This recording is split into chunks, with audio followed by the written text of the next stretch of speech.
SABC correspondent in the UK, Holly Hudson, has been watching the poll. Holly, good evening once again. What is the state of events? Just how far is voting, and what is the general mood like? Yes, well, as you can see behind me here, a polling station in the wet, in the cold, in the dark. It is the 12th of December, just 2 weeks before Christmas when we're holding this election, the first in winter in almost a century and the third in 4 years. So it's around 6 p.m.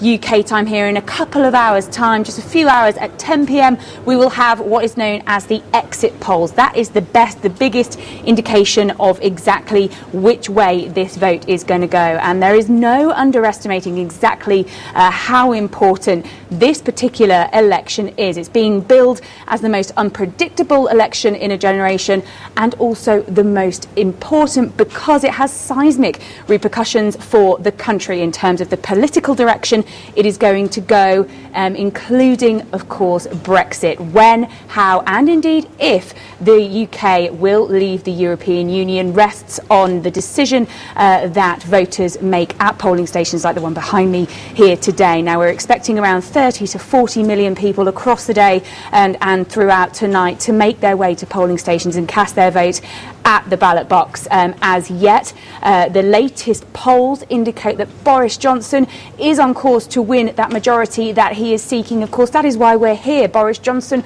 called this election, persuaded Parliament to hold this election because he wants to win a majority of seats in the House of Commons in order to get his oven-ready deal, as we keep hearing, his oven-ready withdrawal agreement through Parliament easily and get Brexit done by the 31st of January. Now, the polls indicate that he is on track to do that, but by no means can the Conservative Party, can Boris Johnson be complacent about this, because not least the fact that the polls here can sometimes not be trusted. They're not entirely reliable. Now, the last three electoral votes here, including the 2016 referendum, were shock results. 2015, David Cameron, the Conservative leader, won a thumping majority. Nobody expected that. 2017, Theresa May returned a minority government, and that is why the Conservatives and the country is in the situation that it is now. That minority, of course, made it impossible for Theresa May to get her withdrawal agreement through Parliament,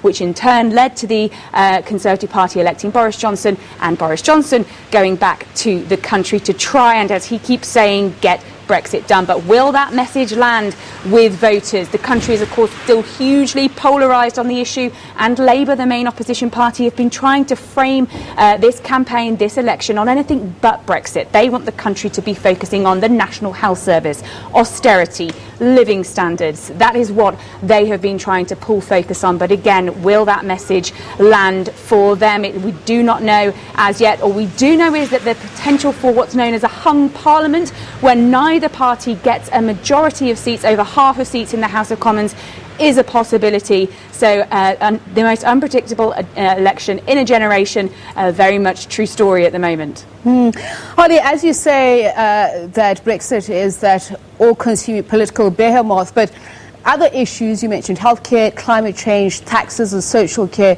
those have also taken centre stage. But just how much are they disagreeing, Labour and the Conservatives? Are they able to split the voters along those lines?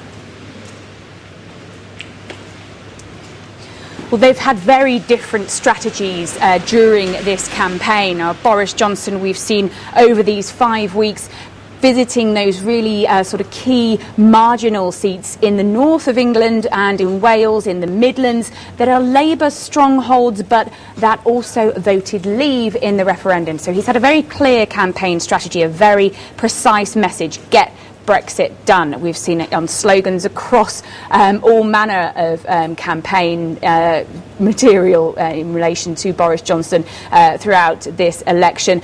Jeremy Corbyn, though, the leader of the Labour Party, desperate to frame this as anything but Brexit. Of course, the Labour Party's reluctance to actually rest on a Brexit policy, many believe may well hurt them at the polls yet. The fact that their strategy is to renegotiate a deal with the European Union and then put that deal back to the people in a people's vote, a second referendum. So it's very difficult to tell as yet, because, of course, there are in both both parties, Remain and Leave supporters. We know that people here do identify with Leave and Remain, potentially more so now than they do with their traditional parties. However, Labour voters do tend to be particularly tribal, and it will be very difficult for Boris Johnson to eat into that Labour support in what's known as the Red Wall further north and across the Midlands in the country. What happens there will be crucial to whether he can win that victory. And of course, as you said, those issues that the Conservatives, they do say that they want to get Brexit done so they can refocus once it is done on those issues again. The National Health Service, they've pledged more nurses, more police and tighter immigration rules. But Jeremy Corbyn and the Labour Party a completely different direction they want to take the country in. To the Conservatives, they also have been focusing on the NHS, but they also want to create a bigger state than we've ever seen in this country and nationalise things like rail as well. So they're very, very different directions, but there's many factors at play here that could influence both of their campaigns as yet, not least tactical voting. Many Remain supporting parties here and Remain supporters trying to deprive Boris Johnson of that majority by tactically voting in this election. And of course, turnout as well. Many people see this actually as an unpopularity contest. When you go to the doorsteps, many people here saying it's choosing between the lesser of two evils. Both of these leaders, Boris Johnson and Jeremy Corbyn, very unpopular here. So it would, of course, be a huge humiliation for Boris Johnson if it were to be a hung parliament, but that is still very much a possibility, and the outcomes as a result of that really are endless. And certainly we'll be crossing to Holly Hudson, our correspondent at the UK, for those results so far. Preliminary results, so she said, that not really clear in terms of the poll projections of who will win and by what margin, but Holly Hudson will keep us abreast of that. Let's take a quick break, don't go away.